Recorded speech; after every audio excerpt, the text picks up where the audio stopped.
In the town of Exterstine, in Luxembourg, there's another great abbey founded at almost exactly the same time by a monk who was for a while a colleague of Boniface, St. Willibrord. The image of Willibrord is carried every year on the Tuesday after Whitsun in a procession which suggests well how the Christian church managed to impose itself on a pagan community, taming primitive old customs which it couldn't quite suppress.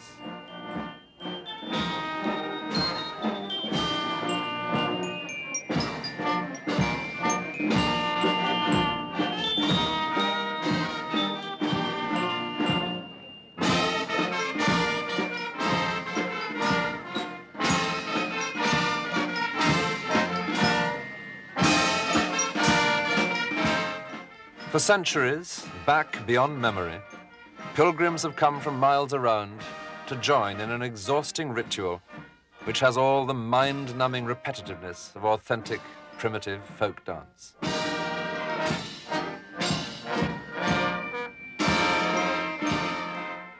Just the sort of thing to stimulate the passions of old Mother Earth and bring her back to life.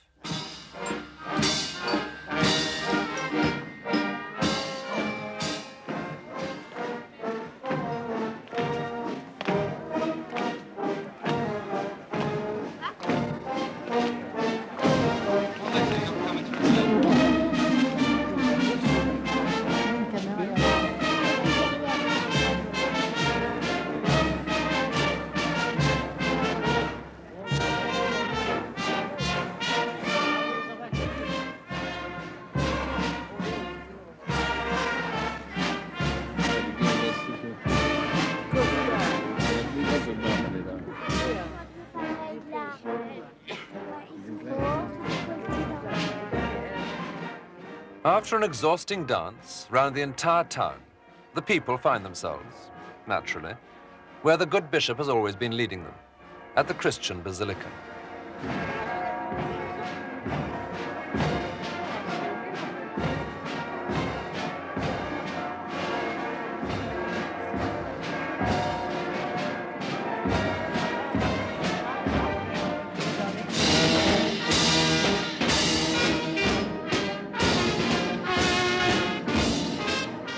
Instead of primitive pagans dancing down to hell, the Roman Catholic Church has made it possible for enthusiastic, even if weary, young Christians to dance their way down to the Abbey crypt.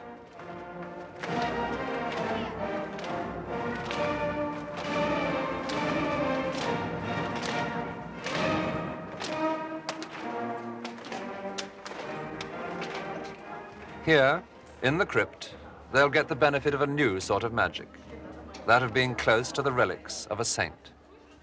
In the shrine are the remains of Willibrord himself.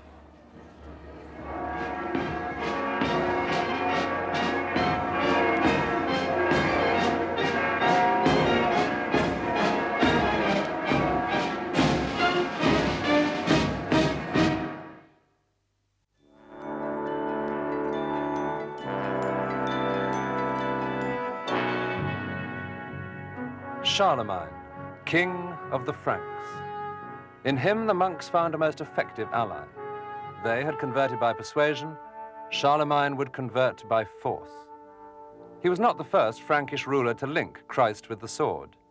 The first king of the Franks to be baptized had been Clovis. A contemporary historian described the event. "If you will give me victory, Jesus Christ, I will be baptized," said Clovis.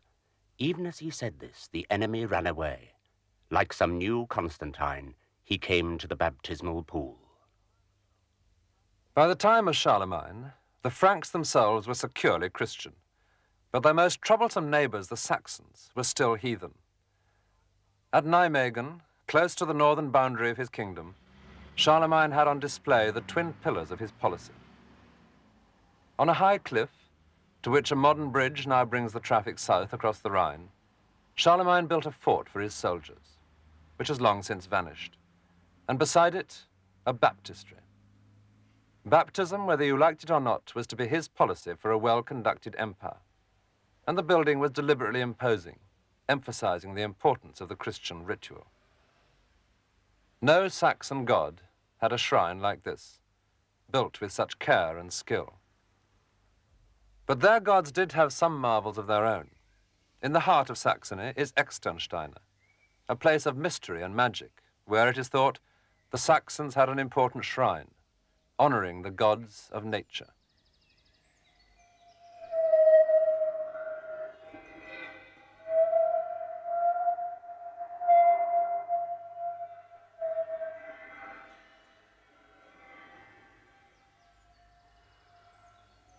These rocks have seen the change in Europe's gods at its most brutal. A Frankish army smashed the pagan shrines, stole the gold and silver ornaments, and so introduced the Saxons to a better god. The commander of the army was Charlemagne, and being converted by Charlemagne was a very different experience from being converted by Boniface. Refusal to be baptized carried the death penalty in Charlemagne's Book of Rules. State Christianity, long familiar in the Eastern Empire, was returning to Europe. In Paderborn, not far from Exterstine, there was a crucial meeting which was to set the pattern for the future. Where the cathedral now stands, Charlemagne had built himself a palace, part of which has now been excavated. And in 799, a pathetic figure came here to visit him. He was the Pope, Leo III. Leo had recently been set upon during a religious procession in Rome by a bunch of rival clerics. They'd made an attempt to put out his eyes and to cut out his tongue, and by way of explanation, they had accused him of perjury and of adultery. He came to Charlemagne to ask for help. Nobody knows what the two of them talked about that summer of 799 here in Paderborn, but it's reasonably certain that they must have made some sort of deal by which the Pope would crown Charlemagne emperor. Certainly Charlemagne gave Leo his support, and the following year he traveled to Rome to show as much. The climax of his visit came in the church of Old St. Peter's. On Christmas Day, 800, when the Pope was celebrating Mass, Charlemagne was kneeling devoutly. And he later claimed to have been displeased when the Pope suddenly popped a crown on his head. Well, politicians make a habit of being surprised when honors are thrust upon them. The clergy and congregation recognized their cue and burst into shouts of acclamation. Charlemagne emerged from his visit to Rome as a new figurehead for Europe. The first Holy Roman Emperor. And while he was in Italy, Charlemagne visited the church of San Vitale at Ravenna. It gave him an intriguing glimpse of what being an emperor could mean, because it was built in the grandest of styles by the Byzantine emperor Justinian.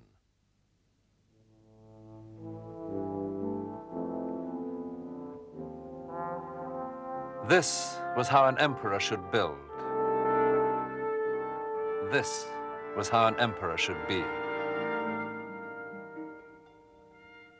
And so, back in Germany, Charlemagne set his builders to copying Justinian's church in his own palace chapel at Aachen.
Enthroned as a Christian emperor, Charlemagne developed a high sense of his own mission.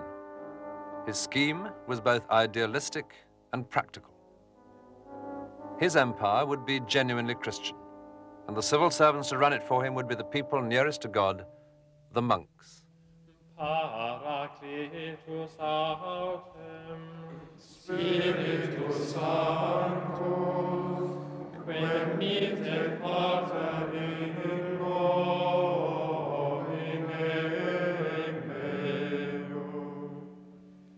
In Rome, Charlemagne had greatly enjoyed the church music of the monks of St. Benedict, the Gregorian chant, and he founded schools for the teaching of it north of the Alps.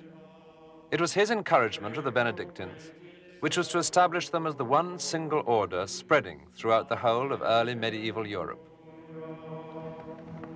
Gloria Patri et Filio et Spiritui Sancto. It was said that Charlemagne's favorite book was St. Augustine's City of God. His vision was that he, the emperor, with the help of the monks, would set about creating the city of God on earth.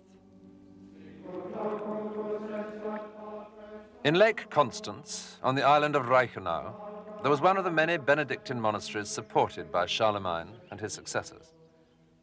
From such places, monks would carry to surrounding churches and villages the seeds of Christian culture and civilization.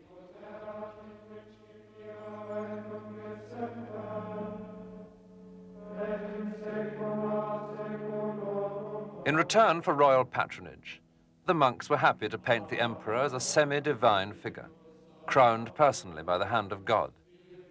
Holy Roman emperors felt themselves to be the natural but improved successors of the pagan Roman emperors, who had also been halfway to heaven. The jeweled pulpit at Aachen looks a suitable place from which to preach the truth endorsed by the emperor, while at the same time showing off the emperor's wealth and power. But this pulpit is also studded with pagan ivories, which have no relevance at all, except that they were carved in the great days of imperial Rome and were treasured as such.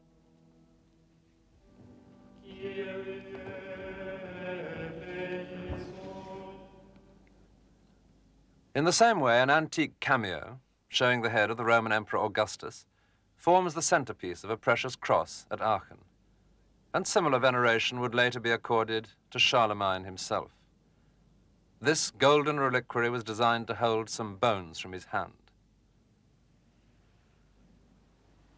Most of Western Europe, under Charlemagne's control, was stable and Christian. By the end of his life, he seemed to have established what he set out to achieve. But there was to be one final upheaval.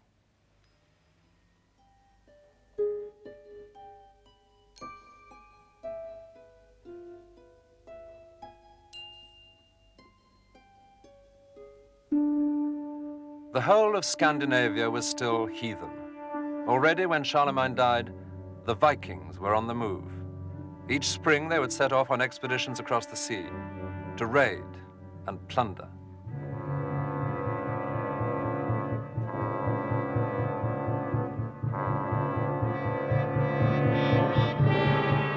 The Shetlands, the nearest islands to Norway, were the first to discover what a Viking raid meant. Every January, the people here still celebrate a Viking midwinter fire ceremony, known as Uphellig. Today, the costumes and the smiling faces give it, at first glance, a cozy air of pantomime. But it's easy to imagine, even so, the terror caused 1,000 years ago by wild heathen pirates arriving suddenly from the sea, pillaging, burning, raping.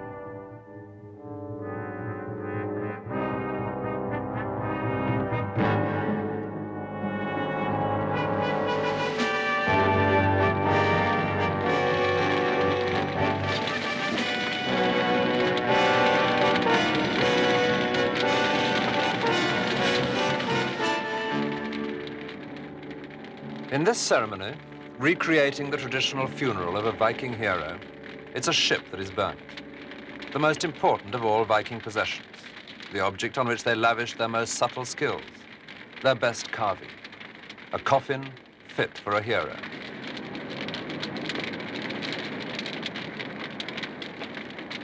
But when the Vikings first arrived in Britain, they weren't burning their own ships.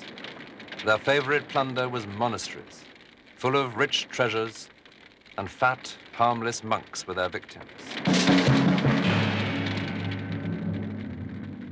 Bede's monastery at Jarrow was burnt by Vikings 60 years after his death. It wasn't to be the last to suffer such a fate. The Vikings moved on further west. The Christian civilization, which had spread from Ireland through England to northern Europe, was being rolled back along the same route. Today, if you sail inland from the west coast of Ireland, up the River Shannon, it's a pleasant journey. But in the year 845, this was the route by which a group of Viking ships penetrated the country. Their target, the rich monastery of Clonmacnoise, one of the great centres from which monks had converted the pagan Irish, fell to pagans from faraway Scandinavia. It's said that the leader of this particular raiding party brought with him his wife, who was a pagan priestess, and that he set her up on the high altar from which she pronounced her prophecies. What she certainly failed to prophesy was that though she now usurped a Christian altar, the tables would soon be turned. At Jelling, in Denmark, the pagan stones and mound of the old world were long ago joined by a monument from the new. The Danish king who first adopted Christianity put up a stone here with an inscription praising himself. He was that same Harold who conquered Norway and made the Danes Christian.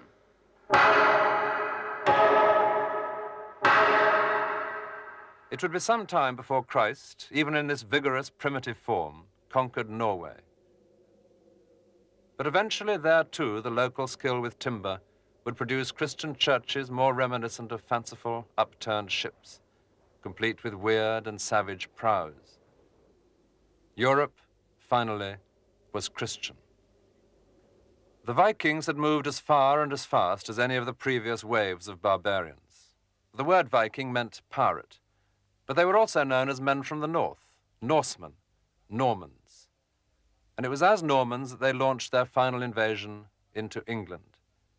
But by then, that was just a dispute between rival Christian kings. The people of Europe were settled, but the old barbarian love of movement continued. And it continued now within Christian Europe as pilgrimage. Pilgrims were constantly on the move to Compostela in Spain, to Rome, and even to Exterstine, which had been claimed for Christianity in the strangest of fashions. Amazingly, these weirdly shaped rocks contain small chapels which were supposed to reproduce exactly some of the holy places in Jerusalem. The work had begun in 1093. It was a time when the Turks were preventing pilgrims from reaching Jerusalem. And only 3 years later, in 1096, the First Crusade would set off to recapture the Holy Land. But some monks from a monastery near here had a different solution. If the pilgrims couldn't get to Jerusalem, they thought, then Jerusalem should come to the pilgrims. And so, from the 12th century, Christians clambered about these rocks, marveling at hollowed-out areas which imitated the original holy places of Palestine.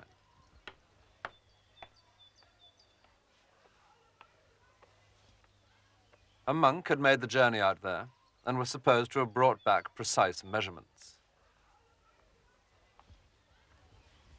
The high point of the pilgrimage, all too literally the high point, was a visit to this chapel of Calvary. The pilgrims reaching here were told that this was the same size and the same shape as the chapel in Jerusalem, which had been built above the very rock on which the cross had stood for the crucifixion. So they walked round it with the same sense of wonder as an American today perhaps visiting a replica of the Mayflower, though no doubt their wonder was even more intense. The new Europe then had broad horizons, copying details from faraway Jerusalem in this remote corner of Germany. But there is one feature here at Exterstine which shows that the Germans were no longer mere provincials. It backs up the theme of the chapels, because it's a great rock sculpture showing the deposition of Christ from the cross. But such a sculpture could never have existed in Jerusalem or Constantinople or ancient Rome. Roman sculpture was purely realistic. This has an added element, something vigorous, exaggerated, barbarian, and the mixture is superb. By the time this was carved, in the 12th century, Christian Europe had found its new identity. In Benedictine monasteries, all along the pilgrim routes, monks were now singing their Gregorian chant in quiet cloisters, full of the strange carved monsters which had so much appealed to their barbarian ancestors. This was Romanesque, the vigorous new style that the barbarians had created from the rubble of the Roman Empire. Et in saecula saeculorum. Amen. Alleluia. But the monks weren't only singing in the cloisters. An offshoot of the Benedictines made a Christian virtue of hard manual labor. They were the white monks, the Cistercians. They advanced into many of the uncultivated corners of Europe, and through their efforts, the land was tamed. Today, it's the Cistercians who contrived to grow grapes on the rocky island of Lérins. The monastery of Lérins, too, was now playing its part in this new Europe. In 1073, the abbot had decided he needed a fortified monastery, and he began to build this tower. It suited the new civilization, an expansive Europe in which priests themselves would soon be setting out on crusade, and monks would build fortified monasteries far away in the Holy Land. This was more a stronghold than a retreat, and when the abbot persuaded Pope Urban II to visit him here in 1094, he obtained a remarkable concession. There was to be no earthly authority above the abbot of Lérins.